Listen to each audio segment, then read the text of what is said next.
Olá, estamos iniciando mais uma edição do programa Consumidor em Pauta, uma realização da TVE, um espaço totalmente dedicado para você dirimir as suas dúvidas e os questionamentos nas mais diversas áreas do direito. E é muito fácil, você envia a sua dúvida ou seu questionamento para o nosso WhatsApp 51 985 946 773 ou para o nosso e-mail consumidorempauta@tve.com.br. Vamos tratar hoje do direito de família e sucessões, recebendo a doutora Solange Guinteiro. Seja bem-vindo, doutora Solange. Obrigada, Gil. Tudo bem? Tudo bem. Hoje eu vou te pedir rapidamente para nós fazermos uma chamada ao nosso telespectador Jamerson Lima. Um abraço, eu prometi para ele, né? Estivemos lá na cidade da advocacia e ele disse que prestigia muito o nosso programa Consumidor em Pauta. E eu disse hoje que mandaria um abraço para ele. Então, meu abraço aí. Assino com o relator. Isso. Um abraço aí, muito obrigado pelo prestígio da audiência aí do programa. E lembrando também a todos os nossos telespectadores e telespectadoras que, mesmo não tendo conseguido assistir o programa, ele estará disponível depois no canal da TVE no YouTube. Pode assistir no horário que quiser, no momento que for mais oportuno para todos. E a primeira pergunta, doutora Solange, é do senhor Enio. Minha filha completou 18 anos e parei de pagar pensão. Agora está com 21 anos e veio me cobrar os atrasados. Posso ser preso se não pagar, mesmo ela sendo maior de idade? A única coisa que a gente sempre deve ter ideia, para quem presta alimentos quando o filho atinge a maioridade civil, é de que não cessa automático. Enquanto não tiver uma ação a qual exonera de pagar os alimentos, aí sim, né? Aí pode deixar de pagar. Porque tem decisões que entende, o STJ até entende, que tem que ter o princípio do contraditório. Porque às vezes o filho tem a necessidade, tem alguma deficiência, alguma doença. Então, para que ele não sofra esse tipo de pressão, certo? Relativamente aos alimentos atrasados, ele tem que entrar com ação de exoneração, a qual o filho vai ter o princípio do contraditório e até vai permanecer ou não. E o importante, ele fala em prisão civil, e que faz tempo que ele não paga. Então, a prisão civil só pode ser postulada até 3 meses, que aí necessita, né? Porque a prisão civil é coercitiva.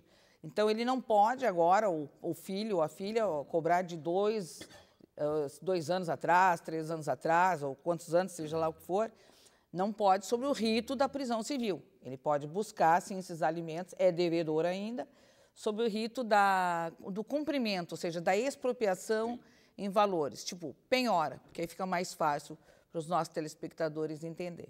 Então, tem 3 momentos para o senhor, né? O senhor tem que entrar com a ação de exoneração de alimentos, claro, desde que tenha uma decisão judicial, porque às vezes ele pode simplesmente prestar os alimentos, né?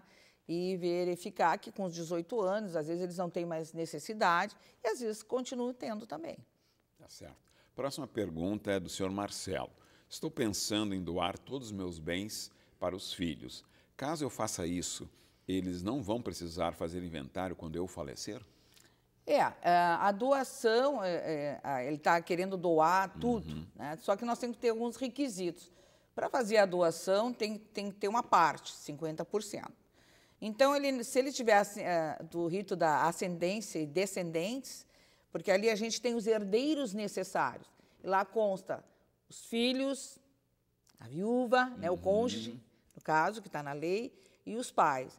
Então, se ele tiver só os filhos, ele pode, sim, fazer essa antecipação que a gente refere, e aí, com certeza, não haverá o inventário.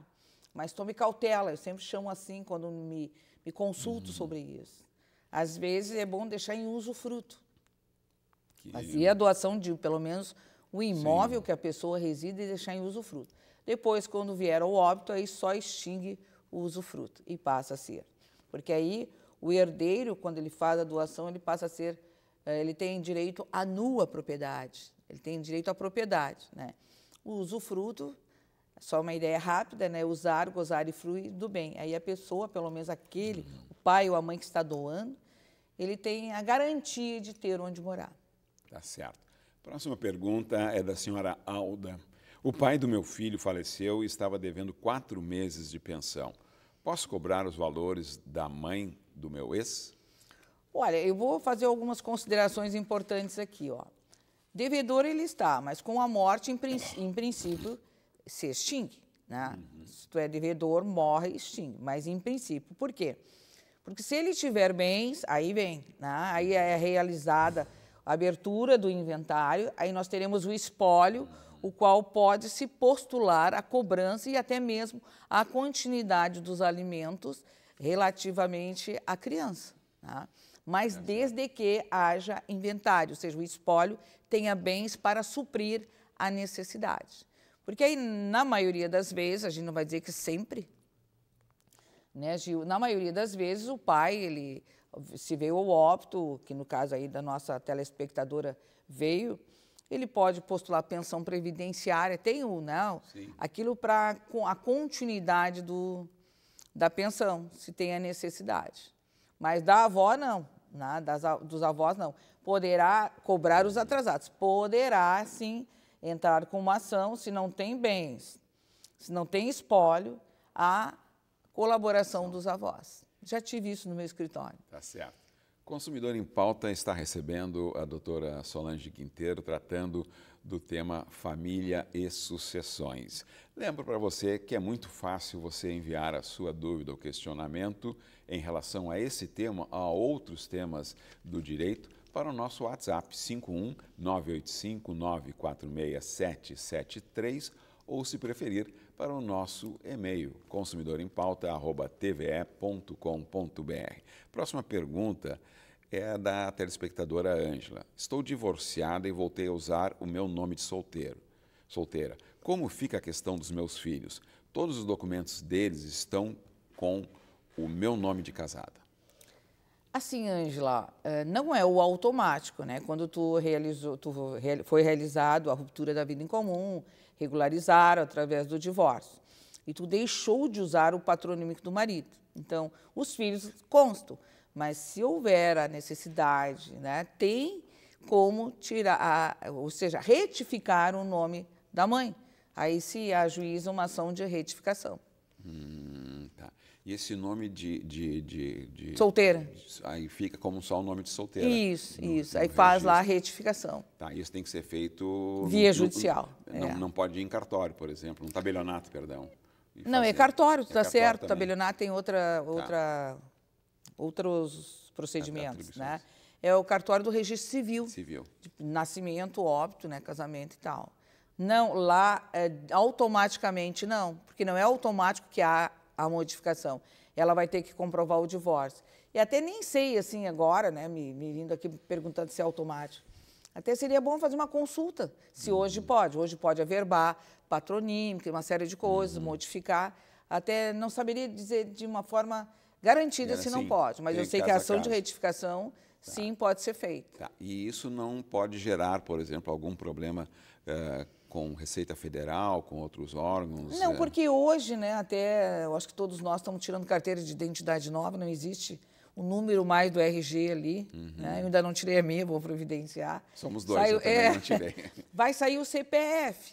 Então, o CPF hoje nos garante quem nós somos, seja com patronímico de marido ou não, né, ex-marido e tal, ou até mesmo, é para regularizar, a meu ver ela quer, e pode ser feito sim. Te garanto pela via judicial sim, mas pela via administrativa ainda não tive esse prazer, eu até vou buscar para ver se é o caso ou não. Tá certo. Próxima pergunta da nossa telespectadora Elisângela.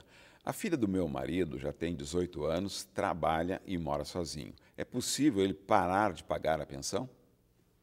Parar de pagar a pensão se tiver uma decisão judicial. Que se tem uma decisão, olha, vai ter que pagar 30% do salário mínimo. De uma forma imediata, não. Isso não pode acontecer porque ele pode vir sofrer a execução, que hoje, de acordo com o nosso Código de Processo Civil, é cumprimento de sentença, ou seja, cumprir o que foi determinado pelo juiz. Então, o que a gente sempre coloca e fala? Entra com ação, primeiro pode ver se não há possibilidade, já que é maior, capaz, né? a possibilidade de fazer um acordo. Chamar a filha e, olha, podemos fazer um acordo nesse sentido. Eu te pago por mais 6 meses e depois a gente exonera. Pode ser feito também. Não precisa entrar, judicializar tudo, porque hoje tem tantas ações judiciais e tem essa possibilidade. Aí, se o filho, de repente, não concorda, aí sim, judicializar para não sofrer a execução de alimentos. Não está na pergunta da Elisângela, mas diante do que a senhora relatou, uma outra hipótese. Por exemplo, o pai, tá, da pessoa, né, que continua recebendo a pensão e já tem condições, né, de vida individual, e se o pai, ou no caso, não está no momento econômico possível, favorável, está, por exemplo, desempregado, ou se é um pequeno empreendedor, também não está com condições de receita, ele também continua de maneira de regramento, de definição judicial, obrigado, ou seja, eu não tenho condições de pagar, eu vou ter que continuar pagando para alguém que tem condições de viver sozinho, que quer seja meu filho ou minha filha. Entendi, Gil. É dois viés. Quando não tem condições de pagar, tu tem que demonstrar isso para o juiz. Porque se ficou lá fixado meio salário mínimo, 1 salário mínimo, 2 ou 30%, seja lá o valor, aí tu vai ter que demonstrar, ou seja, comprovar que tu não tem condições de pagar porque tu está mal financeiramente hoje. E é o que se faz. Né? Então, isso é importante, ir lá, demonstrar, comprovar para o juiz que tu não tem condições de pagar. Mas, enquanto o juiz, aí a gente postula através de uma tutela de urgência, também tutela antecipada, né, para os meus alunos aqui. Então, a gente postula provando, olha, ele não tem condições, tem que ser uma prova cabal, né? Tem que ser uma prova que o juiz enxergue sem o princípio do contraditório e diga, realmente ele está sem condições financeiras. E aí, em liminar, ele já reduz o valor, mas ele continua devendo ainda. Ou, se for o caso, ele entra com ação de exoneração. É maior, é capaz, tudo bem. Né? Os filhos crescem, não tem a necessidade... Desculpe. Não é nada. Não tem... Vou ter que tomar um golinho d'água. Fique à vontade. Tá? Acontece com todos nós, né? Não se preocupe. Sim. Também Não tem a possibilidade, aí o que se faz? A judicializa. Ok. Estamos aqui no Consumidor em Pauta tratando do direito de família e sucessões com a doutora, aqui a nossa convidada de hoje, Solange Guinteiro, e já voltamos depois de um breve intervalo. Até já.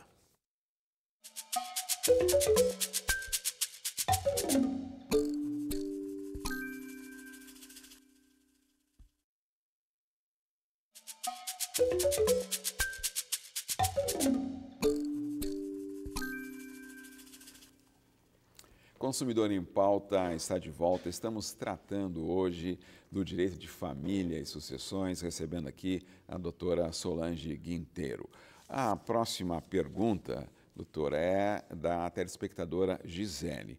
O meu padrão de vida caiu muito após o divórcio. Posso pedir indenização ao meu ex por causa disso? Ele que quis o divórcio, relata a Gisele. Sim, antigamente, né, muito antigamente, se falava em indenização. Na lei não há uma norma dizendo que há a possibilidade, mas a doutrina e a jurisprudência, né, são decisões dos nossos tribunais, principalmente do STJ, possibilitam. Então, a nomenclatura seria alimentos compensatórios. Isso tem a possibilidade, sim, que é o desequilíbrio muito grande. Né? Tinha um patrimônio desequilíbrio muito grande. Então, esse que tem um patrimônio maior, ela pode se postular para não viver esse desequilíbrio. Só que, claro, como toda ação judicial, ela vai ter que comprovar esse desequilíbrio para que ele venha a custear. E ele tem que ter também as condições, capacidade financeira. Né? É uma ação bem interessante, eu verifico, assim, e tem que ter prova documental de tudo isso. Padrão muito, né? Muito diferenciado, ela necessita, e a gente chama de alimentos compensatórios. Alimentos compensatórios. E o tempo de tramitação desse tipo de processo, ele é rápido, ele é mais demorado? Como eu falei anteriormente, né, no primeiro bloco, tem a tutela de urgência. Se ela comprovar a tutela de urgência, a necessidade doença, o padrão de vida, alguma coisa que ela não consegue cumprir. Porque, às vezes, tem o quê, né? Tem a partilha de bens, fica com um patrimônio e não tem como suprir isso também. Porque, às vezes, não tem profissão, não trabalha, sei lá.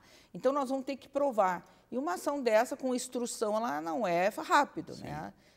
Tem todo o princípio do contraditório, tem inicial, contestação, réplica, vai para prova testemunhal, prova documental, tem audiências e por aí afora. Mais ou menos, a tramitação não saberia dizer, porque Porto Alegre é uma coisa, anterior é outra, mas se for em Porto Alegre, teríamos um ano, mais ou menos, um ano e meio de tramitação no Estado, né, no Poder Judiciário Estadual. Tá certo.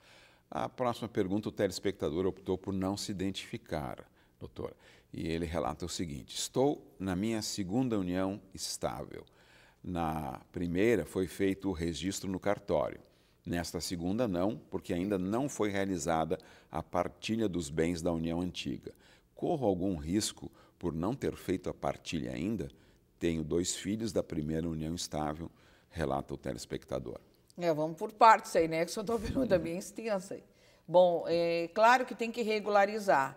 Por que pode acontecer, Gil? Os bens se confundirem. Ele tem uma união estável adquirindo bens. Como assim, Solange, se confundir? Claro, se tu tens um bem financiado, por exemplo, esse bem tu vai pagar a parcela do financiamento. Então, quando a primeira ruptura da união, aquele se comunica, né? Aquela parcela e tal.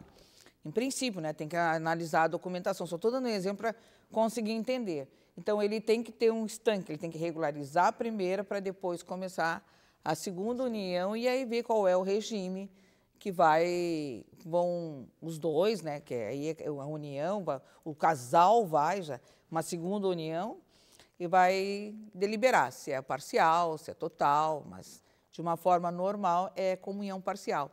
Tudo aquilo que adquire na união é partilhável. Por exemplo, no caso de pagamento, tá? E não foi feita ainda a dissolução. Isso, como é a situação da nova esposa?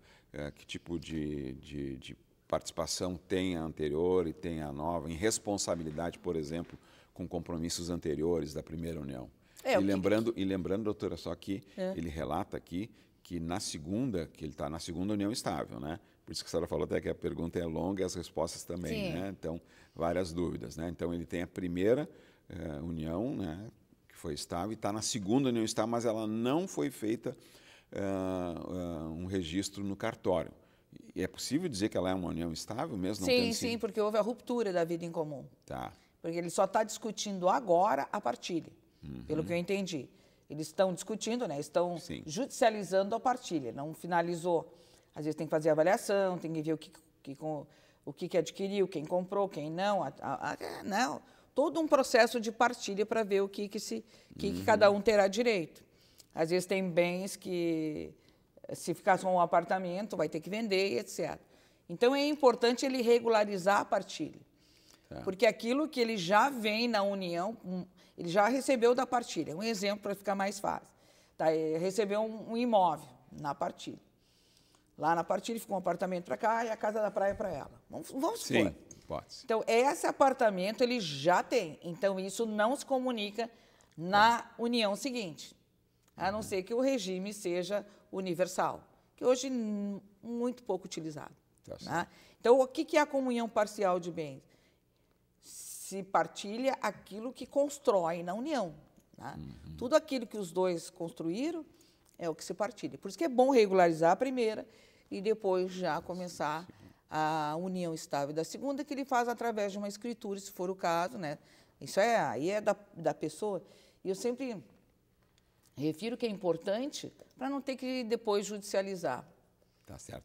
Uma outra dúvida que também não está na questão, mas surgiu aqui, que ele relata que tem 2 filhos na primeira união estável. Aí uma dúvida que surgiu aqui. Esses 2 filhos, se eles são maiores, eles têm direito a também participar do processo de decisão da partilha? Não, eu sempre digo, né? Os filhos só têm direito depois da morte. Tá. A não ser que são incapazes, que aí ele não disse se é maior ou capaz, ele terá que continuar pagando pensão. Tá. Mas em relação a bens, não. Não teria. Ok. O próximo questionamento é do senhor Ernesto, e ele pergunta: o que é o PIX Pensão?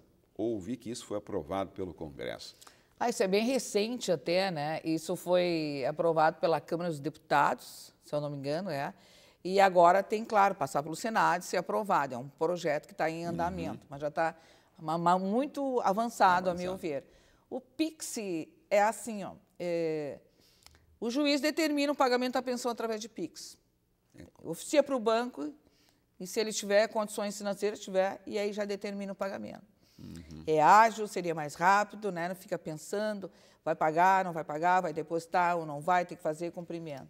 Seria bem ágil, né? A ideia é bem interessante, mas eu não saberia como o procedimento, e o juiz, o que o juiz vai fazer? Vai determinar, oficiar para o banco, saber onde ele tem conta e dizer, olha, faz um PIX para fulano, porque ela tem direito à pensão, no valor de 30% salário mínimo, 50% um salário mínimo. Né? Como a senhora relatou, o tema está na fase final de aprovação no Congresso. Portanto, assim, para quem não tem acesso a essa informação e ainda não está... No Senado, esse Congresso do Senado. O Senado tem que aprovar. Tá. E a pergunta é, esse PIX ele é automático na conta? Porque hoje não é possível fazer débito automático em conta, por que tem que ser modelo PIX? Né? Então, eu posso autorizar o banco a fazer um débito relativo ao meu compromisso de pensão. O PIX seria uma outra alternativa para mim fazer... Eu não sei porque o PIX entra na hora, né? Se é um TED, ainda demora, demora, né? Até o TED, que é rápido também hoje. Durante Pelo menos o dia, ele não né? é na hora. O PIX é no momento Sim. em que é determinado. Tá. Né? A meu ver, esse tipo de projeto é para facilitar que a pessoa receba a pensão, né? Principalmente os filhos. Se é uma pensão de alimentos, que criar e educar, eu acho que eles estão buscando, a meu ver, que facilite muito mais quem recebe. Tá certo. Também, de novo, no contexto, já que nós estamos num espaço aqui também de dúvidas que surgem, só para registrar, né, a gente estuda um pouco esse tema, que tem a ver com o uso do PIX. Né? O PIX, modelo no Brasil, é o campeão de fraude a nível mundial. O uso do PIX para fraude é o campeão. O Brasil é líder mundial. Então, só também a gente não conhece o que é, mas sempre por isso que eu disse, o procedimento eu não saberia, porque Sim. Hoje o juiz determina, né, o poder, determina, olha, tanto que hoje tem a teimosinha também, para quem não paga a pensão, entra com a execução, o juiz determina que fique 30 dias na conta de alguém para buscar os valores devidos dos alimentos. Se tiver dinheiro, ele bloqueia. Se tiver dinheiro, ele bloqueia durante 30 dias. Vamos supor que tu deva 14 mil reais de pensão, ok? Ele vai lá e diz, olha, tem que bloquear 14 mil reais do Gil. E aí ele fica 30 dias. Antes não era assim. Antes, hoje vai ser feito, aí, não tem hoje, não. Voltava dizendo que não tinha sim. nenhum valor. Hoje não, a gente chama de teimosinha, né, no direito. Que é realmente uma teimosinha. Fica 30 dias lá para ver se o Gil tem direito. Tem o dinheiro aí faz o débito. Aí já bloqueia. Tá. Bloqueando, aí ele dá o visto às outras partes, agora já estamos até fora, mas é bom sempre saber disso. E aí ele bloqueia o dinheiro e aí passa depois, se não se manifestar o devedor, aí ele penhora e determina o pagamento da pensão. Ok. Estamos tratando do direito de família e sucessões, recebendo hoje aqui no Consumidor em Pauta a doutora Solange Guinteiro. A próxima pergunta é da telespectadora Catarina. Minha mãe faleceu há pouco tempo. Meu padrasto disse que todos os bens vão ficar com ele. Pode isso? Eu sou a filha, na verdade, a única filha. Em princípio, não é automático assim, né? Porque, como eu disse no primeiro bloco, né, os herdeiros necessários quem são? Filhos e, no caso, o cônjuge, né? O que ficou, o sobrevivente. Ele, dependendo se é o regime da comunhão parcial e tal, ele também passa a receber. Mas ela vai receber, sim. Né? A não ser que tenha deixado um testamento, vamos supor, vamos ver, deixou. Mas ela, mesmo assim, só pode dispor de 50%, porque ela tem herdeiros necessários, que no caso aí é a filha. E isso tudo vai também transitar no âmbito do judiciário, né? Ou seja, se ele está afirmando que ele vai ficar com todos os bens, ele deve fazer isso, vai fazer isso formalmente e assim, ela vai ter que fazer porque hoje, contraponto. para fazer a abertura do inventário, tem o extrajudicial e o judicial. Quando não há a composição amigável, aí vai judicializar. Aí faz a abertura do inventário e lá teremos, né? Ela vai se pronunciar, vai ter o seu advogado, dizer que ela é filha, comprovar que ela é filha e entra no inventário. Ok. Agradecemos a doutora Solange pelas suas contribuições aqui no Consumidor em Pauta e aguardamos você, telespectador e telespectadora, na nossa próxima edição. Até lá!